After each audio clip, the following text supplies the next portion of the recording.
Добрый вечер, уважаемые друзья. В эфире программа «Резонанс».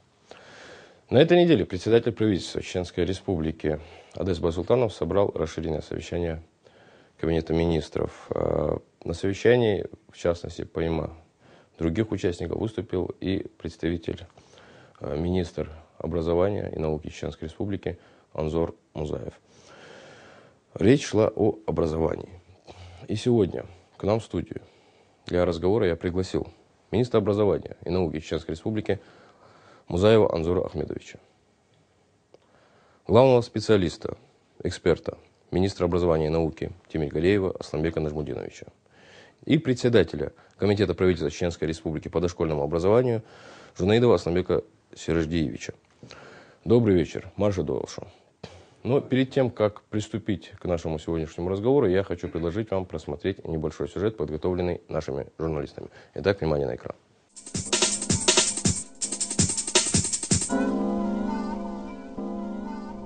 Наиболее острыми вопросами в системе Республиканского министерства образования и науки, озвученные на совещании под председательством Адеса Байсултанова, являются единый государственный экзамен, статья закона о нормах выплат педагогам, который обслуживает ЕГЭ, и острая нехватка детских садов. Об этом, в частности, сказал министр образования и науки Чеченской Республики Анзор Музаев. Руководители наших общеобразовательных учреждений были, так скажем, не хочу всех очернять, благодаря этой схеме заинтересованы, чтобы в школах было большое количество вакантных мест педагогов. Чтобы этого впредь не случалось, мы приняли поправки к положению, и теперь зарплата руководителя общеобразовательного учреждения не будет отличаться от зарплаты педагога в десятки раз иногда и до такого доходить. Самая же сложная ситуация с нехваткой детских дошкольных учреждений имеет место в 3 районах республики – Грозненском, Натеричном и Урус-Мартановском. Эта проблема охватила, впрочем, и всю остальную часть региона. От общего числа детей дошкольного возраста лишь 9% посещают детские садики. Разумеется, что такая статистика выглядит удручающе. Но это не основание для пессимизма, считает в Республиканском ведомстве образования и науки. Чтобы исправить сложившуюся ситуацию, Комитетом по дошкольному образованию была даже разработана специальная программа, в рамках которой предусматривается строительство детских садов. Правда, по мере необходимости. Это будет тщательно продуманная программа, где будут учитываться как численность детского контингента, так и особенности географического местоположения того или иного возводимого объекта. Благо, что положительных примеров в виде постройки новых дошкольных учреждений в республике имеется предостаточно. Детсад – это самый первый для юных сограждан этап познания жизни, предваряющий дорогу к школе. Именно там и должна создаваться атмосфера чуткости и благожелательности для цветов жизни. А это уже почти искусство для тех, кто работает с детским контингентом. Наличие квалифицированных воспитателей также должно стать для Республиканского министерства образования и науки главным аспектом деятельности на, по крайней мере, обозримую перспективу.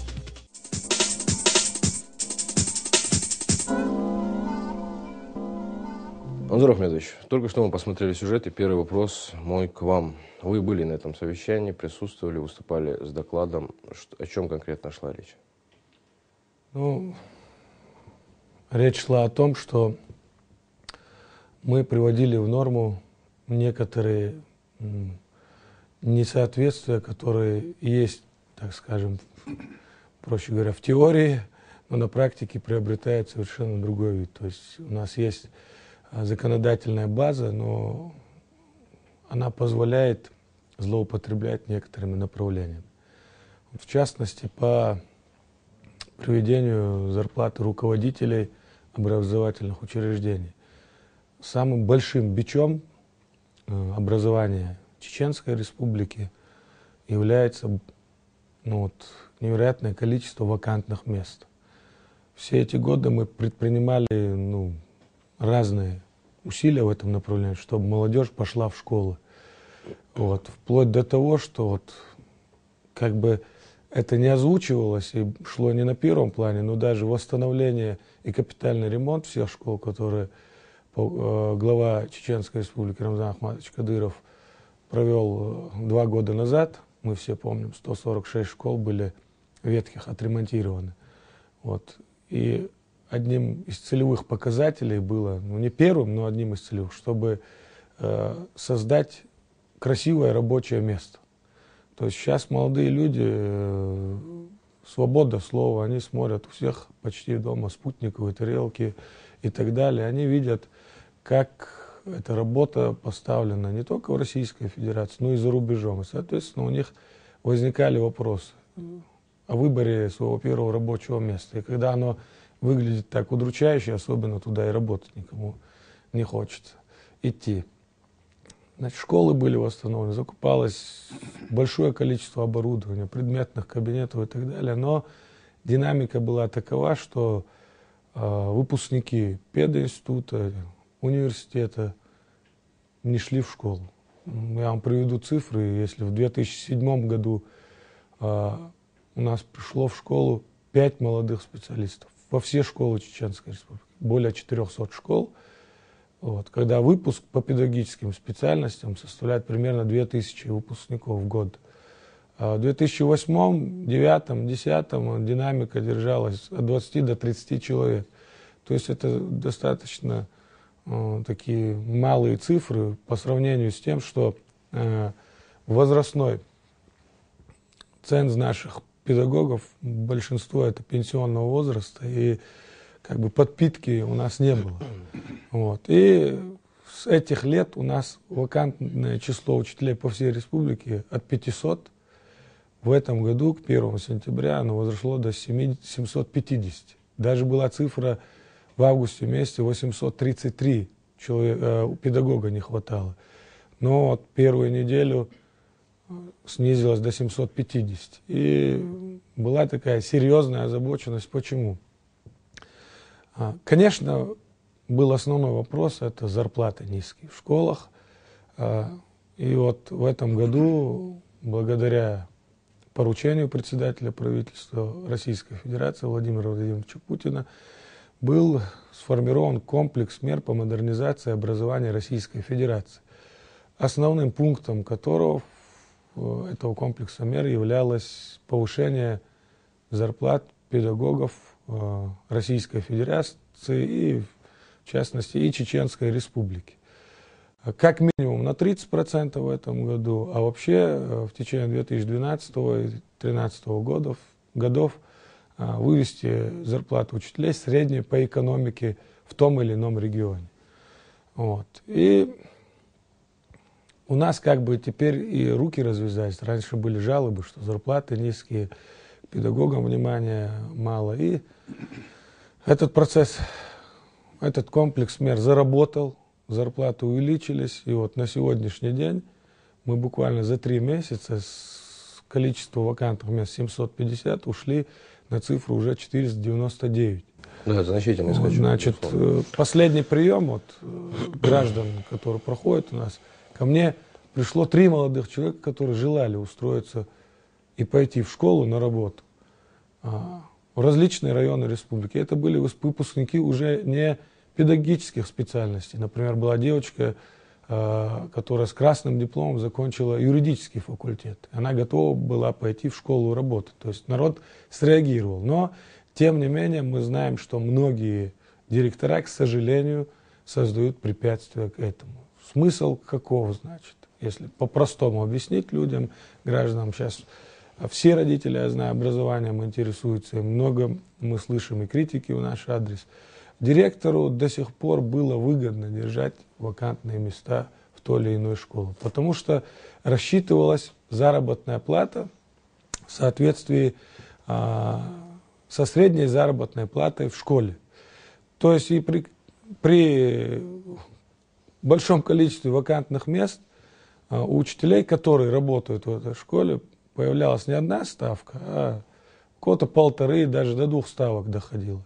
И вот из этой составляющей рассчитывалась средняя зарплата педагога, применялись коэффициенты, и зарплата директора вырастала от 50 до 200%. И не все, конечно, но некоторые директора были заинтересованы в своей высокой зарплате. Мы привели в норму это положение, и сейчас, благодаря тому, что мы на заседании правительства приняли это положение, зарплата директора школы рассчитывается из средней ставки по школе. Спасибо. Асламбек Нажмудинович, у меня к вам вопрос. Я знаю, вы являетесь председателем комитета профсоюза аппарата Министерства образования. Вот в этом направлении все ли гладко? Анзор Ахмедович сейчас подчеркнул, какая острая стояла проблема нехватки педагогических кадров. Вся педагогическая общественность, да и главы муниципальных образований, руководители управления образований и районов, они очень озабочены были. Но как быть? Государство тратит огромные деньги, да и правительство тоже наше. Государство тратит огромные деньги на обучение в педагогических вузах, а в школы не идут. Конечно, как сейчас подчеркнул Анзор Ахмедович, низкая заработная плата. А еще здесь помимо этого много сопутствующих моментов. Ведь на главах администрации, особенно теперь, когда школы перешли в муниципальное образование, управление, они обязаны создавать условия для педагогических работников. И у нас вот эта взаимосвязь не всегда соответствовала, не всегда у нас получалось.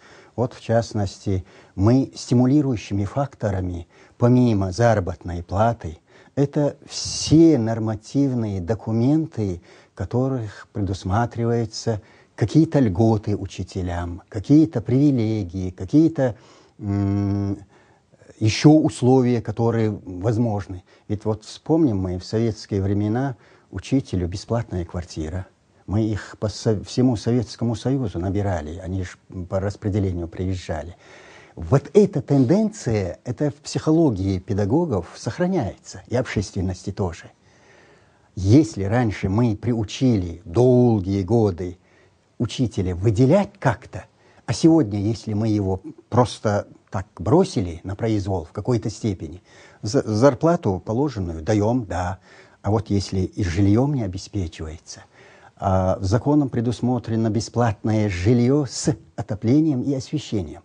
Это и российское законодательство, это и Чеченской Республики. И как только учитель обращается в суд, его оправдывают в этом смысле. А на местах другой раз бывает, отрезают газ, свет. А ведь для учителя это очень болезненно. И вот в этих вопросах и профсоюзы отстаивали интересы учительства. И если муниципальные руководители будут в этом направлении работать, хотя бы выделить земельный участок, что и делается в некоторых районах очень хорошо, квартиры выделять, что и делается в некоторых районах довольно хорошо, но не везде. И вот эти факторы, они тоже немного отпугивали учителей. Да нет, и здесь неудача, и здесь нехватка, и здесь не обращают на нас внимания. Вот эти как бы сопутствующие факторы, которые создавали вокруг учителя вот эту ауру. Он не очень престижный, его специальность. И вот молодежь, вот почему. И если мы все, что предусмотрено законом, будем буквально до последней буквы выполнять, и, конечно, не сверх этого, тогда профсоюз будет доволен. Спасибо. Ответ ясен. И следующий вопрос у меня к вам, Асламбек Сираждиевич. На совещании, на котором был министр Анзор Ахмедович, освещалась и проблема дошкольного образования. В этом правда. И дело в том, что, насколько я понимаю, говорилось о том, что у нас мало учреждений дошкольного образования. Это так? Ну, мы одни, по статистике, мы одни из худших регионов Российской Федерации по количеству обеспеченности. Да, то есть у нас обеспеченность 12, Асламбек лучше знает, да, около 13%. Понятно. Вот вопрос я адресовал к вам. В основном на заседании правительства озвучивался один очень острый и наболевший нашей республике проблема — острая нехватка дошкольных учреждений и, соответственно, посадочных мест в этих учреждениях. На сегодняшний день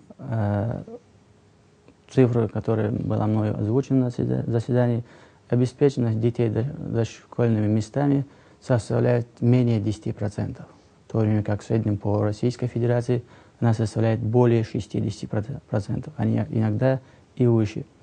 У нас действительно эта проблема остро стоит. Эти проблемы, конечно, не остаются без внимания. Последние годы решаются, насколько это возможно. Но демографическая ситуация в Чеченской Республике и возрастающее количество детей дошкольного возраста заставляет нас думать на годы вперед и о том, как обеспечить детей местами в тех же дошкольных учреждениях. Поэтому на сегодняшний день многие даже районные центры, там нет детских садов. В крупных населенных пунктах нашей республики детские сады отсутствуют. Но желающих устроить детей в дошкольные учреждения, людей набирается огромное количество, и с каждым днем количество очередников в детские сады возрастает. На сегодняшний день эта цифра превышает 33 тысячи детей дошкольного возраста. В то время как на сегодняшний день в существующих дошкольных учреждениях мы можем принять всего лишь, приняли и получают образование и воспитание 23 тысячи детей дошкольного возраста. То есть из 163 функционирующих на сегодняшний день учреждений, треть учреждений расположена в арендуемых помещениях, в которых невозможно, то есть отсутствуют элементарные условия. Конечно же, мы стараемся привести эти условия в соответствие с требованиями, но в арендуемых помещениях все-таки нам не удается. Количество типовых помещений чуть более половины. Поэтому нехватка типовых помещений, типовых зданий дошкольных учреждений ощущается ежедневно и в каждом населенном пункте, и в городах нашей республики. Поэтому проблема эта озвучивается постоянно в нашей работе. И вот нами была разработана специальная программа развития системы дошкольного образования Чеченской Республики на 2012-2014 годы, где планируется строительство типовых объектов дошкольных учреждений во многих районах и населенных пунктах нашей республики. И это позволит нам хоть в какой-то мере решить проблему нехватки дошкольных учреждений в республике. В каком количестве они расширятся? Насколько станет больше у нас дошкольных В образований? течение 3 лет планируется увеличить количество дошкольных учреждений на 22 объекта. То есть из них 18 строительства и 4 объекта подлежат ремонту, уже существующие объекты подлежат ремонту. Но эти учреждения, хочу отметить, увеличивают процент обеспеченности местами всего лишь на 1,4%. И плюс процент обеспеченности на сегодняшний день и прогноз до 14 лет, к сожалению, эта цифра, которая озвучена 9,8%, эта цифра наоборот снижается, никак не возрастает. Я бы хотел задать вопрос вам, всем участникам сегодняшнего нашего разговора. Насколько активно сегодня работают государственно-общественное управление, попечительские советы или родительские комитеты в республике? Назар Ахмедович, наверное, к вам вопрос, если можно, всем. Знаете, вот в этом году и родительский комитет собрался, они выбрали председателя общереспубликанского, значит, родительского комитета, союза родителей. Ну, я бы сказал, все-таки я недоволен работой родительских комитетов в школах. Ну, знаете, как у нас принято, да, вот мы на базаре можем обсуждать там где-то в виде сплетни, там в той или иной школе, такие поборы и так далее. Вот эти вот рассуждения должны были пресекать, и вот эти поборы в школах пресекать именно родительские комитеты. Если родители собирают и дают, значит, эти деньги, значит, у них всегда эти деньги будут кто-то допросить. Вот. Каждому директору, каждому учителю 20 тысяч мы, к сожалению, охранника представить не сможем. Вот. Понятно, что родители переживают за то, чтобы и в классе том или ином занавески были, там и цветы купили и так далее и тому подобное. Но эти вещи я всегда на совещаниях с директорами говорю, инициировать должны не директор школы, не учитель. Эти вещи инициировать должны, если им это надо, сами родители. Насколько правомерны эти действия со стороны руководителей? Правомерны, если со стороны руководителей они неправомерны. Вот со стороны родительских комитетов и попечительских советов они правомерны.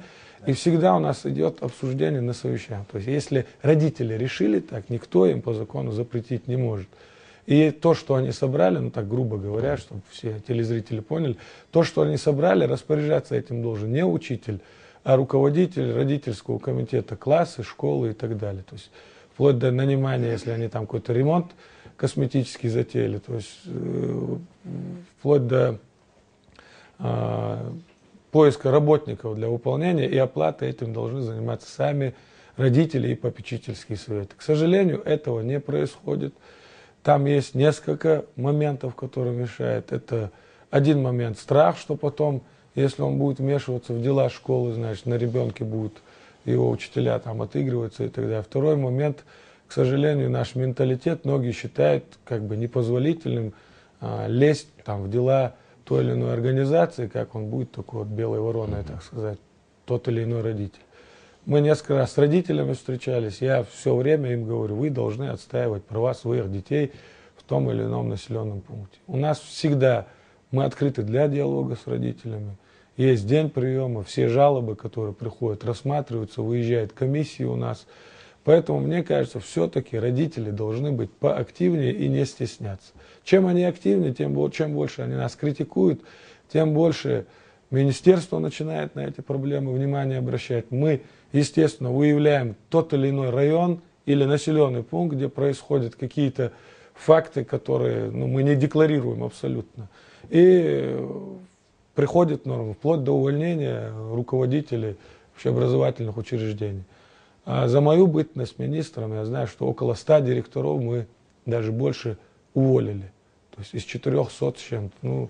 Не всегда увольнение является решением проблем. Я учился в советской школе, наверное, как и вы здесь присутствующие. Вот раньше как было? Приходишь в школу, начинается учебный год, получаешь учебник.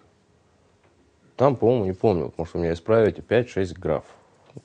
Предыдущие хозяева, так скажем. Оценка. И вставлялась еще оценка. Да, точно. Да. И это переходило из года в год. То есть мы экономили на учебниках, мы прививали детям аккуратность, давая оценку использованию книги. Сегодня несколько иначе. Вот я разговаривал с многими родителями, сегодня почти в каждой семье республики есть ребенок школьного возраста. И вот ежегодно родители ходят по рынкам, выбирают учебники. Ежегодно эта программа меняется, ежегодно меняются авторы, ежегодно меняется вся система. То есть мало того, что это очень накладно в финансовом отношении, потому что учебники дорогостоящие сегодня. Вот вы как это оцениваете? Это правильная форма или нет? Знаете, к сожалению, не мы регулируем эти процессы, это происходит на федеральном уровне. Не буду говорить, что там, конечно, есть и предположения, и догадки, что за этим стоят и заинтересованные лица. К сожалению, закон об образовании поменялся, сейчас принимается новый. Пока в старом законе прописано, что родитель сам отвечает за приобретение учебников, в отличие от советской школы. Второй момент, вы правильно заметили, каждый год идет смена. Есть на это тоже ряд причин. Как Асланбек здесь сказал, действительно, век информационных технологий, программы меняются. То есть даже в компьютерах, вот его сегодня выпустили, через год он морально устарел, потому что вышел совершенно новый компьютер. Андрей Иванович, я вас понимаю, вы абсолютно правы. Извините, что перебиваю. И вот у меня вопрос такой встречный, я хотел бы спросить. У нас есть, помимо там точных наук, информатики, математики, где, возможно, какие-то, может быть, изменения, да? Я вот к этому иду. Гуманитарные науки. Есть науки. федеральный перечень, который нам спускает. Вот по этому перечню есть книги, по которым мы имеем право заниматься, а которые уже устарели и надо списывать. Страна в этом году перешла на новые стандарты государственные, образовательные. И практически с 1 по 11 класс поменялась и линейка учебников. И это действительно вызвало недовольство родителей. Это не только наш регион, но и по всей Российской Федерации.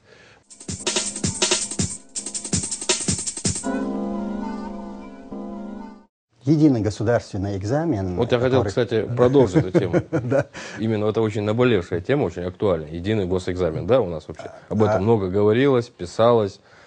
И я бы хотел узнать ваше личное мнение вообще к этому процессу. Вот у нас в предыдущие годы в советской школе, в системе образования, но этой системы не было, она введена относительно недавно. Вот как вы оцениваете эту систему? Насколько она эффективна? Ну вот, знаете, по единому государственному экзамену вот, очень много довольных, недовольных по всей стране. Любая оценка качества знаний, любая, будь то это сочинение, изложение, диктант там, или контрольная работа, простой экзамен, билет берется, она имеет свои плюсы, имеет свои минусы. Но берем нашу республику. Единый госэкзамен 3 года назад имел большой плюс в плане том, что наша сфера, вот о том, что я говорил буквально до этого, была так, что все хотели что-то купить, пробежать, проскочить. Сейчас это невозможно только потому, что оцениваем работы не мы здесь в республике, а оценивает федеральный центр. И выдает эту справку о сдаче ЕГЭ, на основании только которой мы можем выдать аттестат. То есть в этом плане нарушения вообще на порядке в десятки, сотни раз уменьшились. Хотя и было пара уголовных дел, нашлись умные деятели, которые сохранили аттестаты и решили их продать, но теперь на них возбуждены уголовные дела, и они пожалели серьезно. Вот. И в той ситуации, когда мы пришли к единому госэкзамену, нам нужно было дать встряску не только детям, но и родителям. Чтобы все родители поняли, что ему, по крайней мере, надо ЕГЭ сдать, чтобы аттестат получить. Других путей нету, да. И поэтому мы сделали все так жестко. Конечно, это наши дети, конечно, это было больно многим. 20% первый раз не получили аттестаты вообще. Но все умалчивают то, что практически из этих 20% больше половины вообще не собирались, он им и не нужен был. Родитель, он и учиться никуда не собирался идти. Вот когда молодой, вот как в Европе, когда молодой человек осознает, что он хочет поступить в вуз, вот тогда он берется за знания. У них обычно после школы год, 2, 3 они вообще не учатся. Там Германия возьмем, наши студенты там учатся, в Англии по программе главы республики. И вот они не учатся, они выбирают и растут и смотрят, в какую сферу он хочет податься. У нас, к сожалению, мы хотим, родители все, сделать такую быструю перемотку. Но это психоз такой, у нас все время войны, там выселяли кого-то. И мы все время хотим быстро вырастить на ноги, поставить своих детей. Но мы в большинстве случаев, родители, не спрашиваем их мнения. Вот европейское образование чуть-чуть другое. Они ждут, пока ребенок сам осознает и начнет учиться. Вот они в этом плане никуда не спешат. Я думаю, все-таки ЕГЭ был плюс. Единственное, мы в этом году пересмотрели некоторые направления. Мы слишком серьезно ударились в процедуру сдачи, но забыли о подготовке выпускников к сдаче единого государственного экзамена. И в этот год мы вот эти ошибки исправляем. Большее внимание на подготовку детей к сдаче единого государственного экзамена, а не к процессу самому сдачи. Спасибо, ответ ясен. Асылбек Сиражевич, у меня к вам вопрос. Вот у нас существует форма государственных дошкольных учреждений, есть частные дошкольные учреждения. Как вы считаете, следует ли развивать направление частных дошкольных учреждений? В Конституции Российской Федерации четко сказано, что каждый ребенок имеет право на доступное и бесплатное образование. Поэтому на сегодняшний день в республике функционируют государственные, так и муниципальные дошкольные учреждения. Но если сегодня мы не можем обеспечить всех детей дошкольного возраста местами в этих учреждениях, то мы рассматриваем различные вариативные формы предоставления детям дошкольного возраста услуг дошкольного характера. Поэтому рассматриваем разные варианты, в том числе и создание частных детских садов.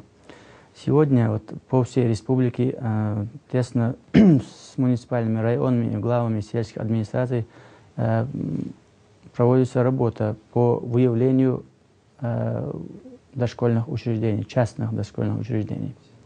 Они как грибы после дождя, ежедневно в том или ином населенном пункте такие учреждения создаются. Но вопрос в чем, соответствуют ли эти учреждения предъявляемым требованиям, в первую очередь в плане безопасности. Вопрос однозначно нет. Лицензию, аккредитацию, наверное, да, вот поэтому в первую очередь при создании частного детского сада на что должен опираться? мы должны опираться. То есть в первую очередь само здание детского сада должно быть соответствовать тем требованиям и стандартам, которые сегодня предъявляют и органы санэпидемстанции, и органы пожарного, и надзора, и все остальные надзорные органы. Поэтому в первую очередь здание детского сада, потом во вторую очередь лицензирование частных детских садов. Поэтому мы еще к этому не были готовы, но сейчас нами разрабатывается нормативная база для создания частных детских садов. Поэтому и частных детских садов, и уже разработаны проекты постановлений создания семейных детских садов в нашей республике, которых до сих пор у нас не было. Поэтому и частные детские сады, они в последующем они у нас будут, они будут развиваться, строиться, и дети, как и в государственных муниципальных школах, будут, я надеюсь, в ближайшее время получать услуги и в частных детских садах. Над этим работа ведется, нормативная база для этого уже разработана, и в начале следующего года уже будет одобрено, нами будет представлено на рассмотрение правительства. Если это будет одобрено, то уже с начала следующего года частные детские сады в нашей республике уже будут функционировать. Спасибо. Ну, поскольку рамки нашей программы несколько ограничены, я бы хотел задать вам ряд вопросов, которые особо интересуют наших телезрителей. Если можно, коротко дать ответы. Вот вернемся к единому госэкзамену. После получения результатов можно как-то изменить результат? Можно подать какую-то апелляцию?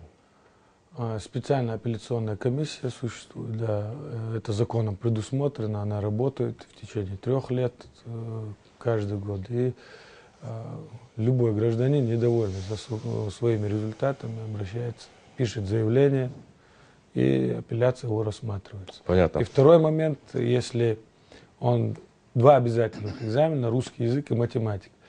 В случае, если он один из них провалил, он имеет право на пересдачу проваленного предмета. Но если он провалил оба экзамена, то есть не набрал необходимое количество баллов, то он, к сожалению, пересдает экзамен в следующем году.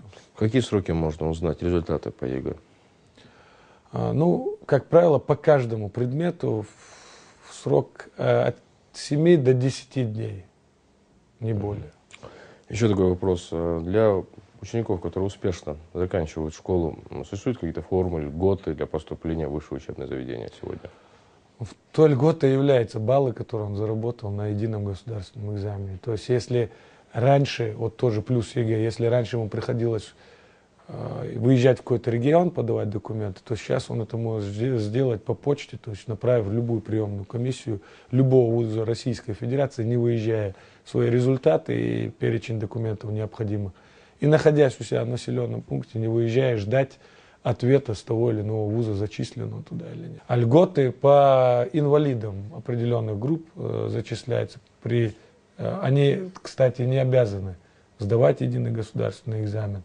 Вот, они поступают в вузы по старой форме, то есть идут на экзамены. И у нас могут сдавать экзамены по старой форме. А сироты, полные сироты, несмотря на то, что введено ЕГЭ, и как бы там это не прописывается, все 3 вуза Чеченской Республики, я знаю, они пишут в приемную комиссию, если это полный сирота, и у него есть сданный единый государственный экзамен, они зачисляются вне конкурса решением их ученых советов.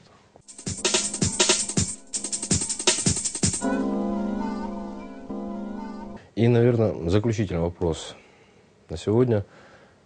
Вот мы сегодня говорили о дошкольном образовании, образовании вообще в целом, как в республике, так и в стране в целом.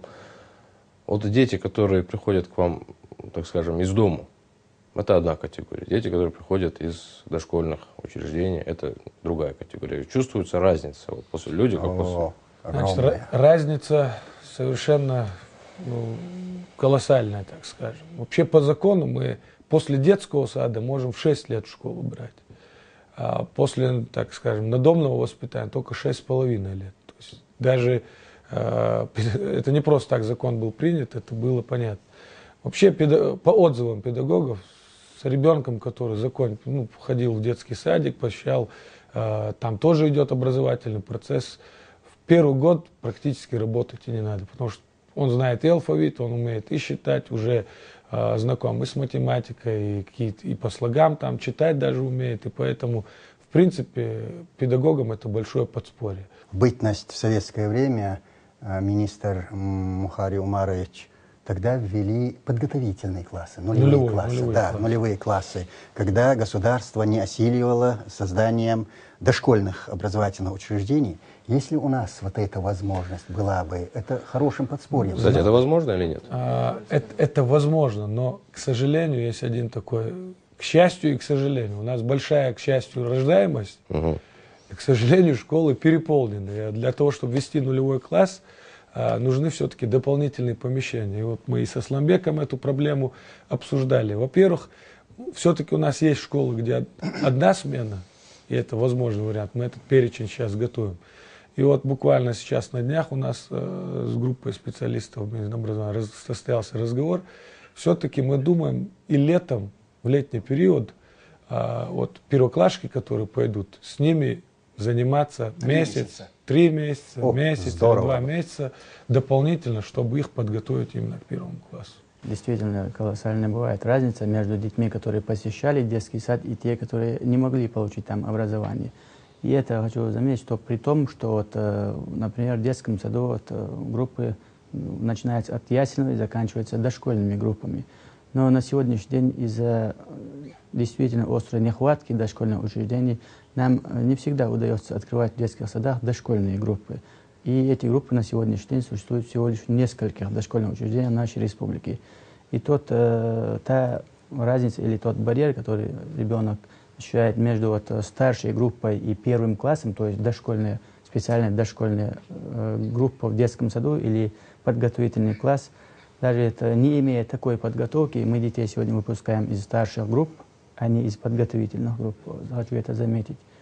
Разница, вот, как говорил министр, вот, ощущается, если бы у нас была возможность специально подготовить детей в школу, к сожалению, у нас такой возможности еще нет, то вот мы с Министерством образования действительно рассматривали такой вариант открытия дошкольных групп, нулевых классов вот, при школах или в летнее время, или если в каких-либо школах наших районов есть возможность, то, или если школа занимается в одну смену, то после обеда, ну, чтобы дети получили специальную дошкольную подготовку. Тогда уже действительно ребенок, идя в первый класс, то он уже будет подготовлен и будет иметь прогрессивным шагом стал бы. Я вот скажу к чести наших учителей некоторых в этом году, зная, что вводятся новые стандарты именно для первых классов, многие учителя, которые в этом году набирали первый класс, в августе месяце им это никто не проплачивал, нигде они вышли, и целый месяц есть учителя у нас такие, которые готовили свой класс к 1 сентября. И у них был совершенно другой результат. И еще один момент. Вот, к концу учебного года, в апреле-мае, у нас вот,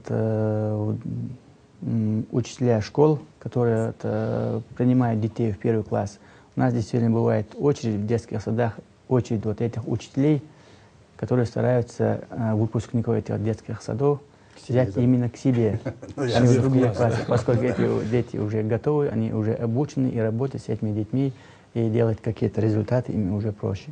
Спасибо. Спасибо всем. К сожалению, рамки программы ограничены. Я благодарю вас за то, что сегодня вы пришли к нам в студию. А с вами, уважаемые телезрители, я прощаюсь ровно на неделю. Это была программа «Резонанс».